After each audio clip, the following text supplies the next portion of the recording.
Hi hello കൂട്ടുകാരെ, എല്ലാ കൂട്ടുകാർക്കും ചമ്പനീർ പൂവിൻ്റെ അടുത്താഴ്ചത്തെ പ്രൊമോ റിവ്യൂയിലേക്ക് സ്വാഗതം. ശ്രീകാന്തിൻ്റെയും വർഷയുടെയും താലികോർക്കൽ ചടങ്ങ് നടക്കുന്ന ആ ഒരു ദിവസം തന്നെ രവിയേട്ടൻ എല്ലാ ആളുകളുടെ മുന്നിൽ അപമാനിക്കപ്പെട്ട് തലയും കുനിച്ച് നടന്നു പോണ ആ ഒരു രംഗം കാണാൻ വേണ്ടിയിട്ട് വർഷയുടെ അച്ഛനും അമ്മയും കാത്തിരിക്കുകയാണ്. അങ്ങനെ ആ ഒരു ദിവസം എത്തി. വർഷയുടെയും ശ്രീകാന്തിൻ്റെയും താലികോർക്കൽ ചടങ്ങിൻ്റെ ദിവസം നമ്മുടെ രവിയേട്ടനും ചന്ദ്രമതിയും സച്ചിയും രേവതിയും ശ്രുതിയും എല്ലാ ആളുകളും അടങ്ങിയിട്ടുള്ള ആ ഒരു സംഘം നമ്മുടെ ഈ ഒരു പരിപാടിയിലേക്ക് വന്നിരിക്കുകയാണ്. സച്ചിയും രേവതിയും ചെയറിലിരുന്നിട്ട് ശ്രീകാന്തും വർഷയും സെൽഫിയും ഫോട്ടോസും കാര്യങ്ങളൊക്കെ എടുക്കണത് ഇങ്ങനെ കണ്ടുകൊണ്ടേയിരിക്കുകയാണ്. രവിയേട്ടനും ചന്ദ്രമതിയും ഭാമയൊക്കെ ഒരു ഭാഗത്ത് നിന്ന് സംസാരിക്കുകയാണ്.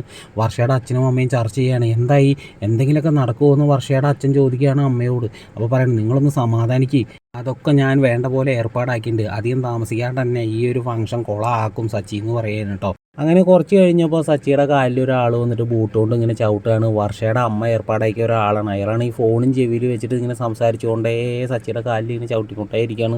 സച്ചി വേദന കൊണ്ട് ചാടി എണീറ്റിട്ട് അയാളിങ്ങനെ തല്ലാൻ പോണ പോലെ വരുമ്പോഴേക്കും രേവതിയാണെങ്കിൽ സച്ചിനെ തടയുകയാണ്. സച്ചിനെ തടഞ്ഞില്ലെങ്കിൽ സച്ചി വെട്ടൊന്ന് മുറിയിലുണ്ടെന്നാണ്. അയാളെ ചെവിക്കൽ നോക്കി അടിച്ച് പല്ലൊക്കെ ചിലപ്പോൾ കൊഴിച്ചിടും. അങ്ങനെ രവിയേട്ടൻ നാണം കെടും, ആ ഒരു ഫംഗ്ഷൻ കൊളാവും. അതാണ് വർഷയുടെ അമ്മയും അച്ഛനും ആഗ്രഹിച്ചത്. പക്ഷെ ഒക്കെ രേവതി കൊളാക്കിയിരിക്കുകയാണ്. രേവതി അയാൾക്ക് കൊടുക്കേണ്ട മറുപടി മുഴുവനും നല്ല രീതിയിൽ കൊടുത്തിട്ടുണ്ട് സുഹൃത്തുക്കളെ. എല്ലാവർക്കും ഈ ഒരു പ്രൊമോ റിവ്യൂ ഇഷ്ടമായിരുന്നെങ്കിൽ ഒന്ന് ലൈക്ക് അടിച്ചൊന്ന് സബ്സ്ക്രൈബ് ചെയ്തൊന്ന് സപ്പോർട്ട് ചെയ്യണേ.